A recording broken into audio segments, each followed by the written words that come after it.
Пресс-конференция Дауракова собрала полный зал журналистов. Большая часть вопросов о завершившемся накануне визите в нашу страну главы МИД Российской Федерации Сергея Лаврова.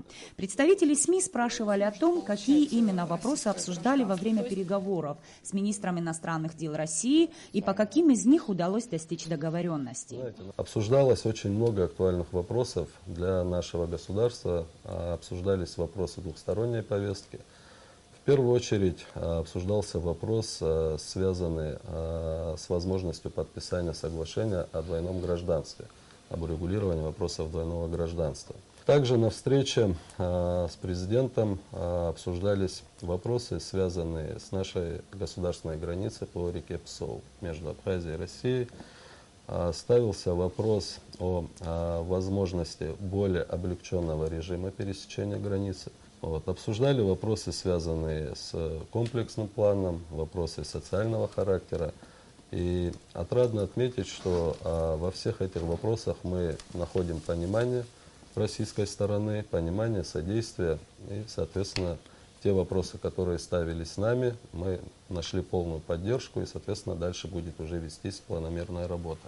Министр также прокомментировал официальное заявление Тбилиси по поводу визита Сергея Лаврова в нашу страну и открытия комплекса зданий посольства России в Абхазии. Риторика властей Грузии, она не меняется. Единственное, вы правильно подметили, бывают периоды, когда эта риторика немного снижается, накал ее, бывает, когда, соответственно, достигает определенного своего апогея.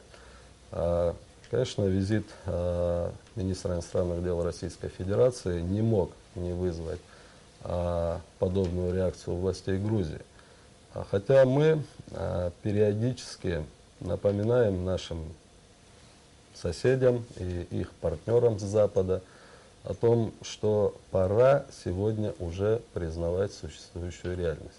Журналисты интересовались о том, состоится ли ответный официальный визит нашей делегации в Россию, на что Дауркова ответил: внешнеполитические ведомства двух стран работают в тесном контакте и решают возникшие вопросы в оперативном режиме.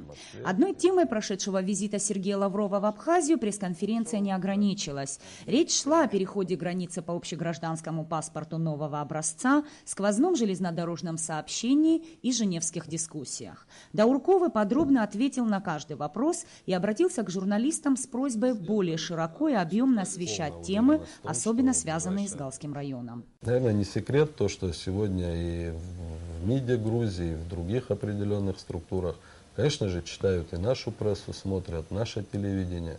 И поэтому каждое наше слово, то, что мы говорим, то, о чем мы пишем, это все читается, все видится.